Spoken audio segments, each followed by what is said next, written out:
在泰国的一个神秘小山村里，村民们极度信奉能带来好运的巴扬神。据说巴扬神会附在女性的身上，为他的信徒们消灾解难、治疗疾病，而被他选中的女人则被称为灵媒。这天，一支拍摄纪录片的团队来到小山村，想拍一个守护灵转世的过程。镜头前正在说话的这个女人叫尼姆，她是第3代灵媒，她的家族世世代代也都是灵媒。可灵媒的身份却没有令她的家人得到庇佑，反而让她的姐夫因癌症去世。更诡异的是，姐夫家族的男人好像被诅咒似的，个个都离奇死亡。在姐夫的葬礼上，尼姆遇见了自己的外甥女敏。敏无意中触摸了尼姆的手臂，尼姆感觉到她的手异常凉，这引起了他的注意。但在葬礼上，敏除了喝酒后情绪比较激动外，并无其他异常行为。可就在葬礼结束后，尼姆看到敏坐在帐篷里呆若木鸡，只盯着角落里的老婆婆，整个人像是被勾了魂，任凭旁人大声叫她也没有反应。直到老婆婆离开葬礼，敏才恢复神智。可令人发颤的是，第2天那位老婆婆就过世了，而敏也变得诡异起来。她面无表情地站在旁边，看着旁人搬运老婆婆的尸体。目睹敏的各种诡异举动后，尼姆立马察觉她一定是被恶灵附身了。他急忙开车到敏家里，对敏的私人物品一顿翻找，终于在敏的衣橱里发现了一堆符咒，这是用来辟邪的物品。可敏的母亲认为尼姆小题大做，一怒之下把尼姆赶了出去。为了弄清楚真相，摄影团队翻出葬礼那天的录像给尼姆看，他们发现那天敏对着墙喃喃自语，嘴角还时不时笑了一下，墙上好像有什么肉眼看不见的东西。看到这里，摄影团队认为或许这是巴扬神要降临到敏身上的征兆，于是决定把拍摄重心对准敏。恰好这时，敏的闺蜜给摄影团队看了段关于敏的视频。只见视频里，她穿着儿童鞋去游乐场玩耍，像是得了失心疯似的，经常露出像儿童般的笑容。前一秒还精神亢奋地玩着滑梯，后一秒突然发疯似的把其他女孩扑倒在地。尼姆和家人也认为这是巴扬神附身敏的前兆，因为根据他们的经验，每一位被巴扬神选中的人都会得一场大病。可他们没有想到，事情并没有往好的方向发展。随着时间的推移，敏的行为越来越怪异，她甚至开始间歇性地失去自我意识，在化妆间反复地用手指将牙龈抠出血，莫名其妙拿着东西追着人殴打。因为被淫魔附身，在公司旁若无人和男人共赴云雨，敏悲愤交加，选择了割腕自杀。幸亏被母亲及时发现，才死里逃生。眼看着敏的情况加重，母亲终于意识到问题的严重性，于是她请来尼姆为敏做神降仪式，想让巴扬神快点降临。可尼姆却发现敏并不是巴扬神附身，而是被鬼附身，甚至还不止一种鬼。尼姆来到敏的卧室，看到敏和哥哥的亲密照片，直觉告诉他，兄妹俩间肯定存在着一段不伦之恋。此前敏的哥哥就是上吊自杀的，很有可能是哥哥太思念敏，所以才把鬼魂附在妹妹身上。于是尼姆一行人来到哥哥上吊的地方，没想到哥哥上吊时的绳子此时竟然还留在树枝上。尼姆见状开始念咒文超度亡灵，可就在这时，周围突然吹起了诡异大风。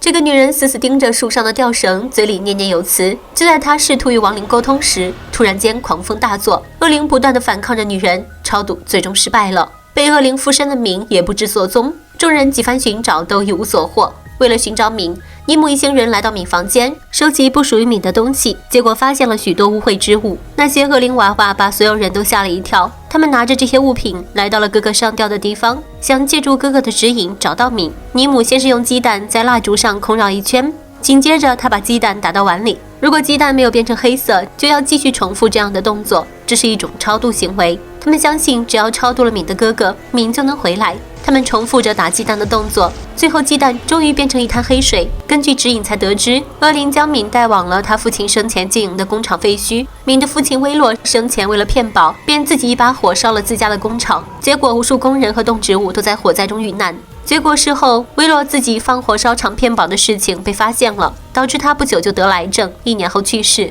尼姆立即前往丛林深处的废弃工厂，一栋5层楼的废墟，表面全部被藤蔓和树枝覆盖。尼姆走入大楼，顺着楼梯来到5层，在一股球结成团的树枝下面找到了昏迷的敏。他看上去非常虚弱，当他再次醒来的时候，嘴里说的全是粗俗的话，完全不像是他这个年纪的女孩说的。人格严重分裂的敏甚至开始突然袭击自己的家人。尼姆无奈之下只能再次上山，祈求巴扬神再帮他一次。神明的神像竟然遭到破坏，头都断了，这显然是大凶之兆。尼姆意识到要驱除敏身上的恶灵，凭借自己一个人的力量无法做到，只好请来好友桑提，一位十分强大的法师。桑提法师一出场就算出敏的家族祖先曾屠杀过成千上百人。其中有个垂死之人诅咒了这个家族，从此以后家族的男人都不得善终。其中威洛的祖父被人扔石头砸死，威洛的父亲服毒自杀。到了威洛这一代，他的儿子麦克竟然和女儿敏产生不伦之恋，成为家族的丑闻。麦克不堪受大辱，最后上吊自杀。他们对外宣称麦克是因摩托车事故死亡。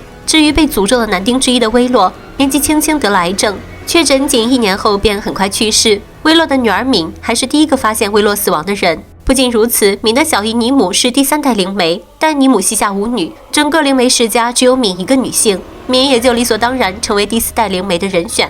敏从未想过她会成为2个家族命运的纽带。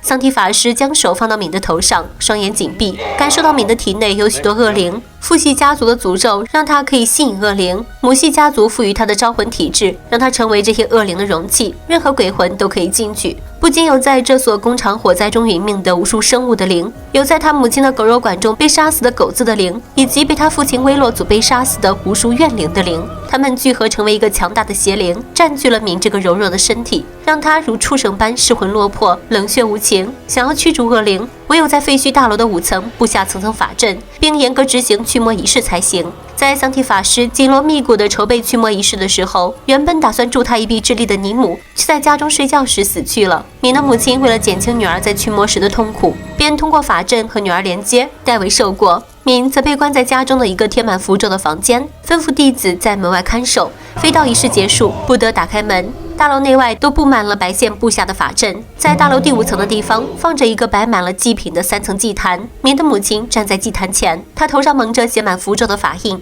头上系着一根白线，与桑提和其他几位驱魔弟子的头相连。仪式开始，桑提将1桶牛血泼向了祭坛，接着便开始喷火、念咒、大做法事。